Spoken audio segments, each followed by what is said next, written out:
Hello friends, कैसे हैं आप सभी। आई होप, मुझे उम्मीद है कि आप सभी बहुत अच्छे होंगे।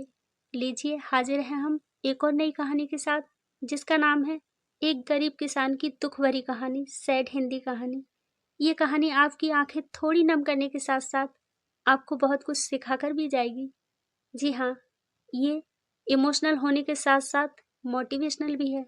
सो प्लीज़ एक बार इसे पूरी ज़रूर सुनिए और हमें कमेंट बॉक्स में ज़रूर बताइए कि आज की ये कहानी आपको कैसी लगी। चलिए तो शुरू करते हैं आज की कहानी, एक किसान की दुख भरी कहानी।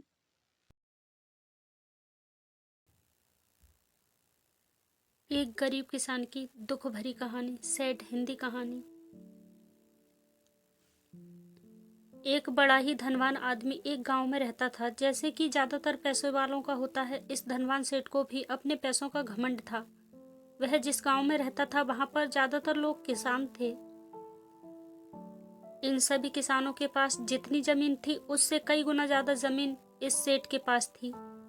कई गरीब किसान तो इसके लिए इसके खेतों में काम करते थे।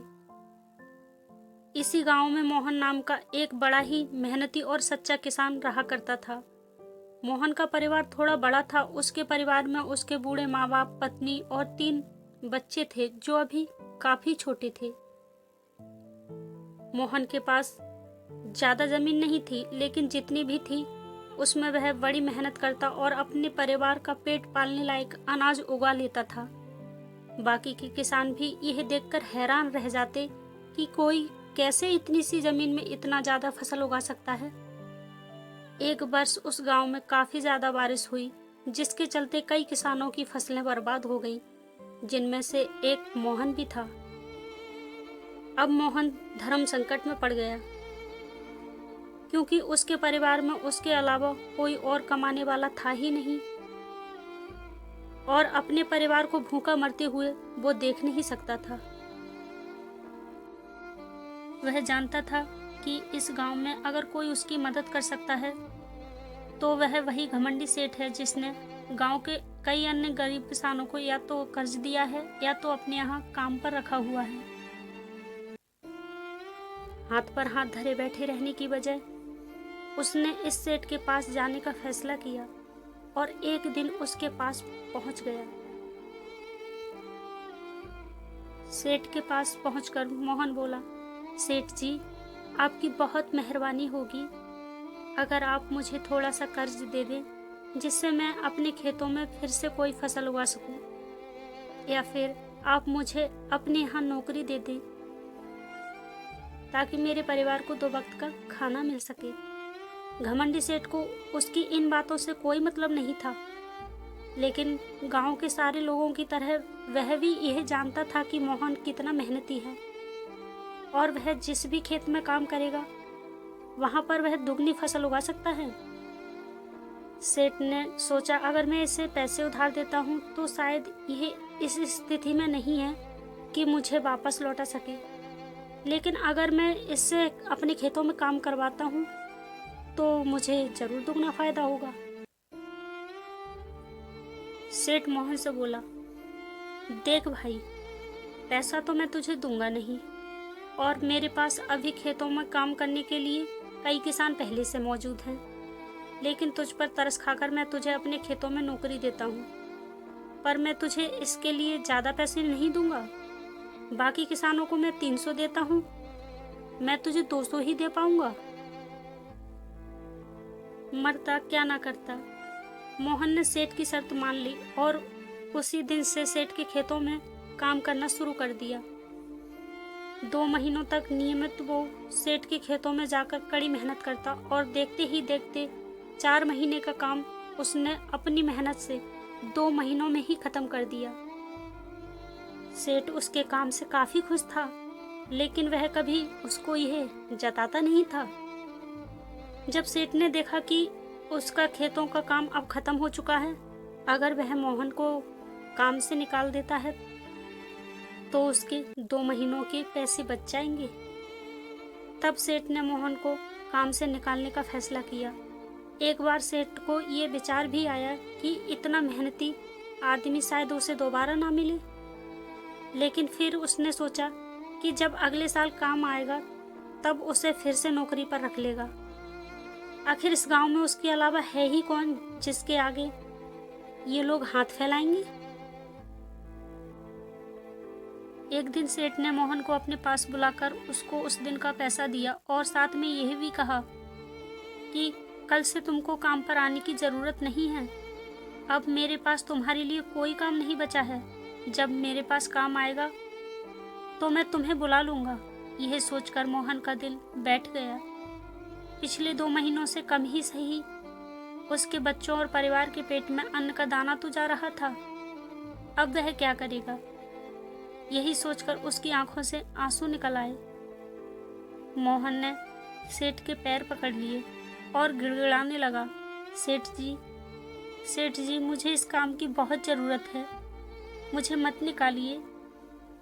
अपने मतलब से मतलब रखने वाला सेठ टस से मस ना हुआ। उसने खरी खोटी सुनाकर मोहन को वहां से चलता कर दिया और मन ही मन 2 महीनों की तनख्वाह बचने से खुश होने लगा।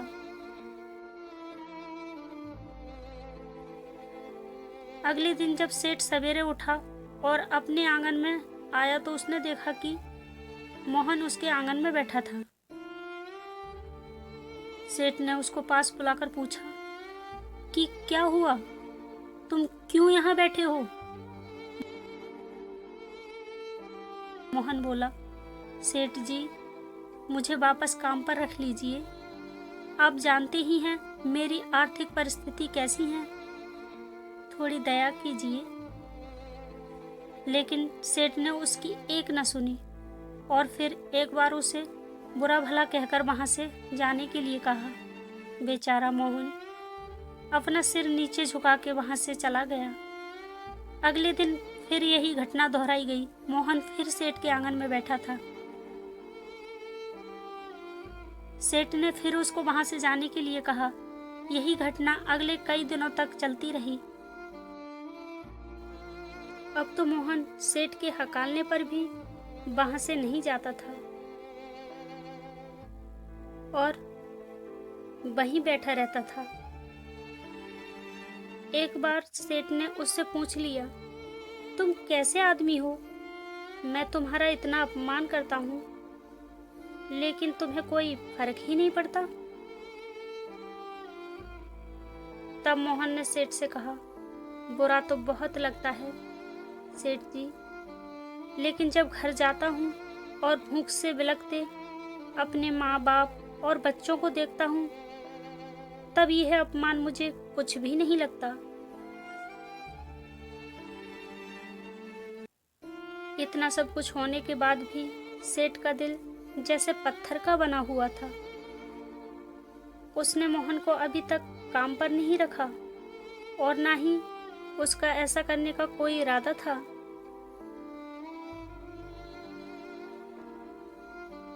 एक दिन सेठ ने सोचा कि कुछ दिनों के लिए किसी और गांव चला जाता हूँ ताकि मोहन से पीछा छुड़ा सकूं। अगले दिन मोहन के आने से पहले ही सेठ अपने परिवार को लेकर अपने किसी संबंधी के यहाँ चला गया और वहाँ पर 10 दिनों तक रुकने के बाद फिर अपने गांव अपने घर वापस लौटा। घर लौटते ही सेठ ने आसपास हर जगह नजर दौड़ाई तो पाया कि वहां पर अब मोहन नहीं था। मेरी तरकीब काम कर गई, लगता है मोहन से अब पीछा छूट गया है। हालांकि अब सेठ के द्वार पर मोहन नहीं बैठा था, लेकिन मोहन का विचार अभी भी सेठ के मन में घर कर बैठा था। सेठ सोच रहा था, मोहन इतना जल्दी हार मानने वाला आदमी तो नहीं दिखता है, उसके साथ क्या हुआ होगा? क्या उसको कहीं कोई और काम मिल गया होगा या फिर कुछ और? इन विचारों ने सेठ को बेचैन कर दिया और आखिरकार सेठ को मोहन की खबर लेने के लिए गांव में जाना पड़ा। सेठ को मोहन का पता नहीं मालूम था, इसीलिए अड़ोस पड़ोस के अन्य किसानों से पूछने पर पता चला कि मोहन घायल हो चुका है और अपने घर आराम कर रहा है। सेठ ने जब उसके घायल होने का कारण लोगों से पूछा तो सेठ को पता चला कि जब सेठ अपना घर छोड़कर किसी और गांव में गया था, तब बंद घर देखकर कुछ चोर उसके यहाँ चोरी करने आए थे, जिनको रोकने की कोशिश करते हुए हाथापाई में मोहन चोटिल हो गया था।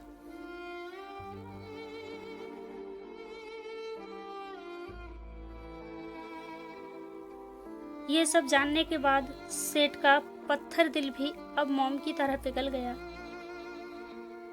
सेठ को अपने किए पर पछतावा होने लगा।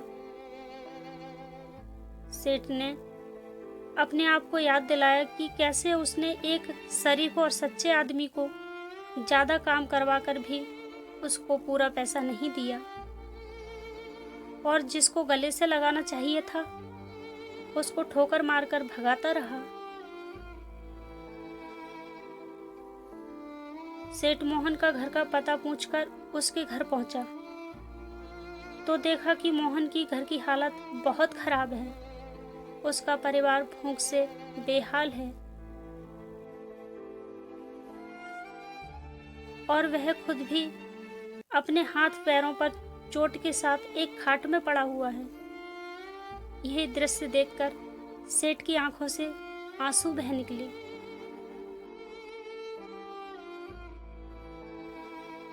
सेठ ने मोहन के पास जाकर उससे सच्चे दिल से माफी मांगी, उसको उसकी मेहनत के पैसे दिए।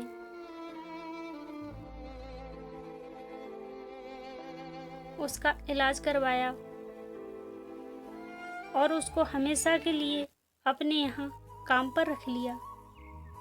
दोस्तों, इस खूबसूरत कहानी से हमें कई पाठ सीखने को मिलते हैं।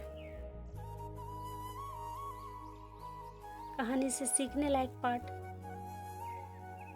पहला पाठ, अगर भगवान ने हमें दूसरों से बेहतर जिंदगी दी है तो हमें उसका फायदा नहीं उठाना चाहिए और हो सके तो जरूरतमंदों की जिंदगी में सुधार करने की कोशिश करनी चाहिए। दूसरा पाठ, कठिन से कठिन समय में ईमानदारी और सच्चाई का साथ कभी नहीं छोड़ना चाहिए। हाँ, ये मार्ग बड़ा कठिन है, लेकिन इसकी मंजिल तक आदमी जरूर पहुंचता है और उसका फल भी अच्छा ही मिलता है। तीसरा पाठ, जब तक हम अपने बारे में सोचना बंद नहीं करते तब तक हम दूसरों के बारे में नहीं सोच सकते और उसका दर्द नहीं समझ सकते। किसी ने खूब कहा है, खुद के लिए जिया तो क्या जिया, दूसरों के लिए जीना ही तो जिंदगी है। डियर लिसनर, अगर आपको हमारी यह कहानी पसंद आई हो तो हमारे चैनल को लाइक एंड सब्सक्राइब करें। साइड में लगी बेल आइकन को भी दबाएं, जिससे हमारी आने वाली न्यू स्टोरी की नोटिफिकेशन सबसे पहले आपको मिले। मिलते हैं न्यू स्टोरी के साथ, तब तक के लिए नमस्कार।